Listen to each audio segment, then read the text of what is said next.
The year is 2552. Humanity is at war with the alien alliance known as the Covenant. We are losing. Those are the first words seen when starting an ODST campaign. The line, "we are losing," isn't really said in previous games often, because in those games, we're the Master Chief, and every battle we fight as Master Chief leads to victory, no matter what setbacks. But for the average Marines, ODSTs, or the UNSC, all they see is defeat.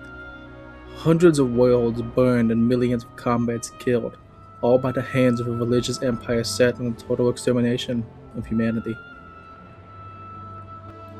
ODST gets to be different from the franchise, because instead of playing as a Spartan, the UNSC's perfect soldiers, a walking, indestructible piece of propaganda determination, you're just a basic human, an ODST, one of millions sent to the ground for special operations, where most are never expected to return the next day.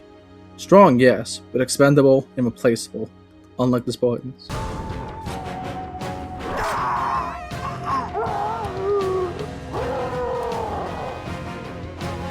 And within the darkness of New Mombasa, making it to the next day is the only hope of survival. The aesthetic of ODST is that of hope within darkness, fighting through the darkness of night, and hope of escaping the city of hell.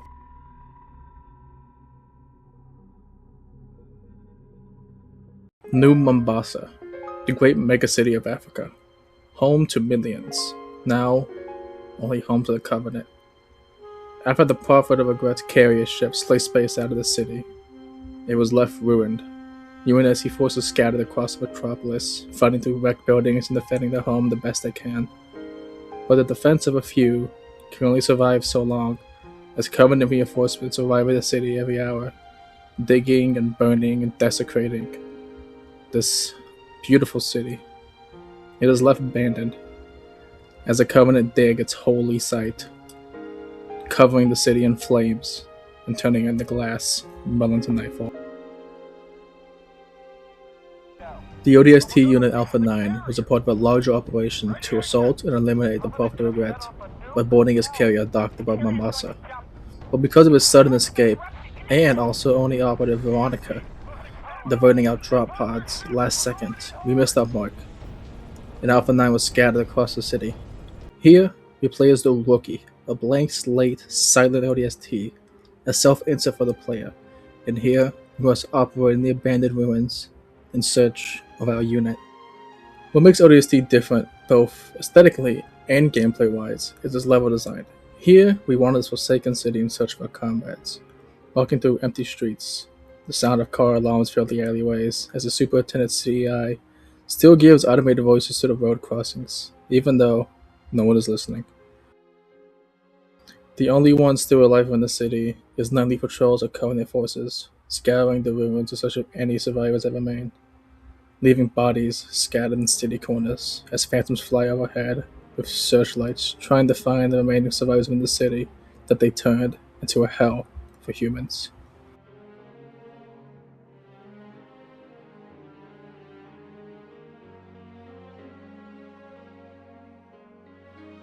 As the Wookiee, we get to explore an entire city section, an open arena for us to stealthily or aggressively move through. And that's what makes ODST unique. Instead of just running through the battle, machine guns blazing in hand, we can stealthily avoid Covenant patrols, allowing us to choose which battles to take. As an ODST, we get unique equipment, a silenced SMG, a stealth pistol, and a night vision hood, which can dramatically change the aesthetic of the game from just pure darkness to a lit up and outlined picture, allowing us to identify weapons and faraway enemies, aiding us in our stealth throughout the night, because no one else can. And as we travel through the dimly lit alleyways, abandoned buildings, empty battlefields of forgotten plasmas, the entire time, we're alone. While the main story of ODST is about us trying to reunite with our enemy squad, the real feeling of the game comes from us, traveling alone through an abandoned city in near darkness. Our only allies are our weapons and our thoughts. We walk through a city of darkness. Barely any lights remain on. Broken glass fills the streets and abandoned homes around every corner. A once bustling city of noise and interaction has gone near silent. All we hear is ringing car alarms as phantoms fly by, and a beautiful saxophone that is layered throughout the entire soundtrack. only enhancing the feeling of our loneliness on a dark night. The soundtrack of ODST is one of the best of any video game ever. The music sets the tone of the game, while the flashback sections do contain loud drums and the electric guitars that matches the Halo's usual soundtrack of the triumph and glory of music. The sound of Mombasa streets is more relaxed. Rather than amplifying the epicness of combat, it gives a feeling of loneliness. That lone piano and a sad saxophone makes us feel like we are in the darkness ourselves. If we are really the rookie ourselves, exploring an empty city that once housed millions. And in the darkness, we could find our glimmers of hope. As we traverse through empty buildings and ruined plazas, we can find clues, leftovers of battle from earlier in the day, mementos to our allies in arms, showing that the light of survival still shines as darkness covers the city. A cracked helmet that belonged to the only operative there, presumably launched from a crash drop pod in the plaza nearby. A broken out camera from a Wombat drone, which is perfectly crashed into a sculpture, as if it was meant to be there. A bent sniper rifle hanging from electrical wire, one belonging to Romeo, a teen marksman, possibly leading to the idea of his death or injury for our comrade. A trail of destruction leading from a broken gas cannon to destroyed tanks, a collapsed bridge, and finally, to a destroyed only office building. A shining light of fire from the city of darkness, the most beautiful location in this literal city of hell. All presumably caused by our team's heavy explosive experts, Mickey and Dutch. And finally, a half-empty biospray at the entrance to the city's metro system, an item used to stop internal bleedings of wounded soldiers, possibly one of our own. Our team is out there tonight. We just gotta find them. And that's when Dare calls asking for help. Can anyone hear me? This is Captain Veronica Dare. My beacon is active. Need immediate assistance. Someone, please respond.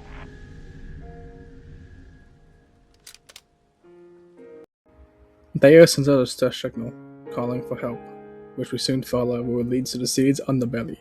Several layers of underground tunnels and passageways that lead directly to the city's AI, the Superintendent, which throughout the game seem to have helped us, opening doors and activating street signs to lead us to our goal. After fighting through the layers of hell, dozens of Covenant patrols and strike teams are now defeated, the same ones that were following the signal. As the layers get colder and darker, we reach the 9th sub-level, and here we see Dea, a signal of hope that our team still lives.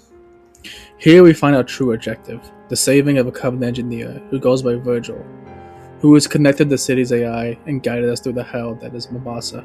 A nice analogy to Dante's Inferno, where Virgil guides the protagonist through hell as his journey to escape it. Virgil is a literal sign of hope, a shining blue alien that glows within the darkness, an answer to what the Covenant is digging in Africa.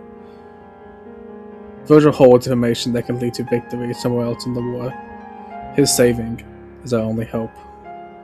After meeting up with Virgil, we find Buck, our team leader, and escape the underground. And as the sun rises in the city, Covenant forces are arriving en masse, glassing the sea and deploying forces throughout it. While the darkness of night is gone, the city is even more hellish. As it's literally set on fire by CAS-class carriers digging up and rooting the earth. With the tunnels of the city flooded and the ground on fire, the only way out is by air, which thankfully, Buck and all members of Alpha 9 secured early in the night. But the only way to them is by the coastal highway. Hundreds of Covenant troops, dozens of vehicles, and even a damn Scarab try their best to prevent our escape. But we prevail. Arriving at a city plaza, defending it against brute chieftains as they try to prevent our rescue of the engineer and ourselves, but yet we still prevail. And as our ride finally approaches, a Covenant carrier jumps in over us as those initialize the glassing. We have seconds to escape, and the engineer is scared, so everyone has to push him in. The music rises, and as we struggle, we finally ride the lift. The music calms, a lone sax plays, and Buck remarks, "What can I say? Was a hell of a night." And we leave. Our hope has been achieved. We escape the darkness, leaving the city with an inferno. And as we are no longer surrounded by hell, our objective has secured. We can now be used to help win the war. Us ODSTs have survived hell and made it to the next day. Something most do not. We are hell droppers. We drop feet first into hell, not expecting survival. But we prevailed. So yes, it was a hell of a night.